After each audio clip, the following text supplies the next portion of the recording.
This is Seconds Out, this is Joe Leigh, and this is the British light heavyweight champion, Shakan Pitters.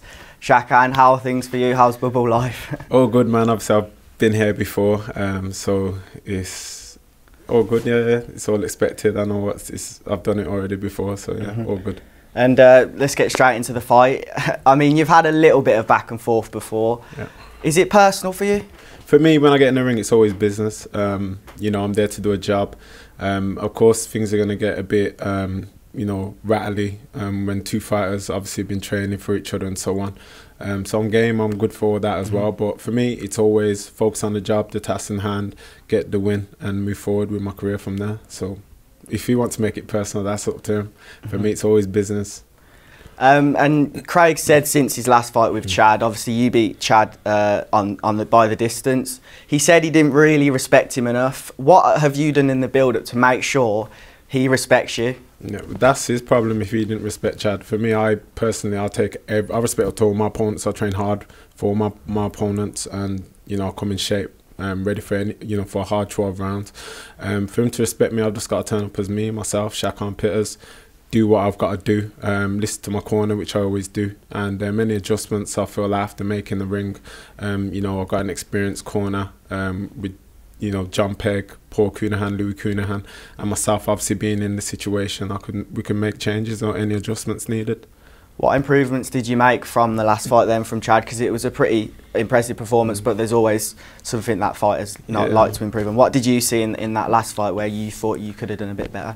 What, from the last fight in Chad? Against Chad, yeah. I've not really focused back on that fight, you know, due to obviously now Craig's a different opponent from Chad.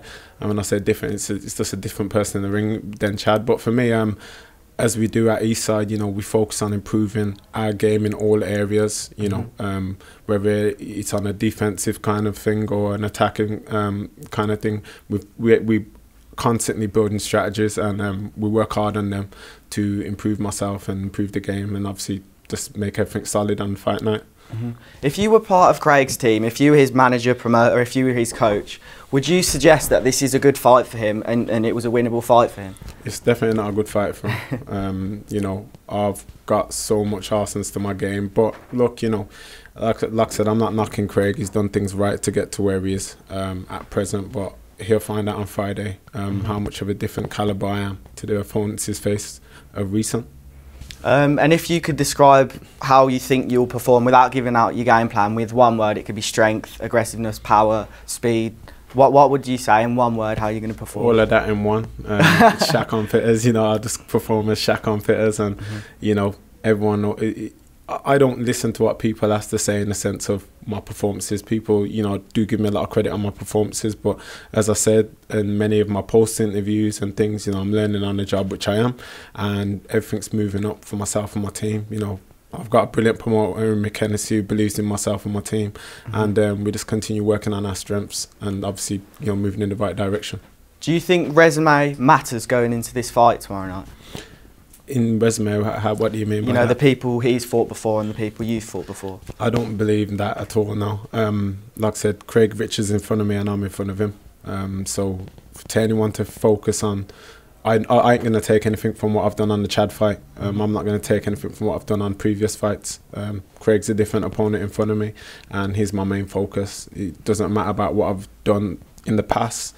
I put all that to one side and focus at this, you know, December the 18th on Craig. And where would you rank him compared to the other people you fought? Would you say this is the toughest guy you fought so far?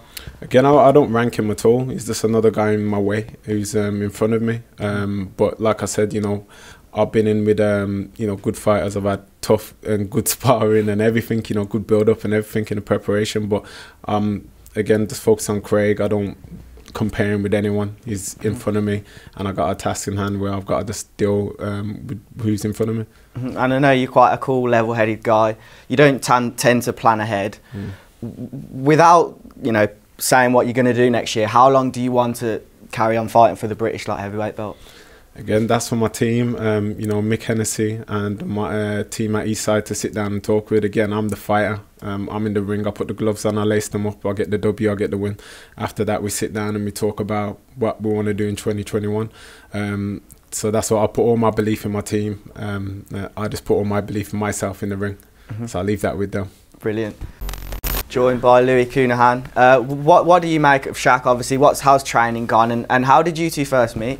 I would have met him on the amateur circuit before he was with us, but regarding to camp's gone well. He's had great sparring with Boatty and a lot of other good lads, Steve Woodall, different styles, different heights.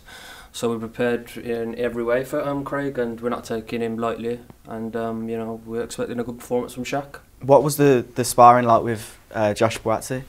Really good, you know, obviously he's Olympic bronze medalist. He's a nice guy inside and outside the ring as well. And as I say, you know, sparring is all about learning. We both learn, I learn, he learns, and it's good work.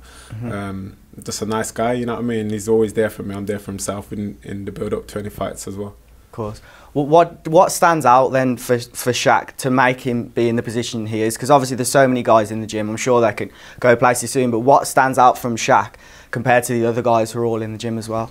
Well, a big believer in himself, Shaq is, you know, he's very confident, doesn't really overthink too much, you know, like he said, he trusts in us, and he's very good at executing a game plan. So on the night, you know, we give him that game plan and it's worked up until now. He's executed it to a T a lot of the time.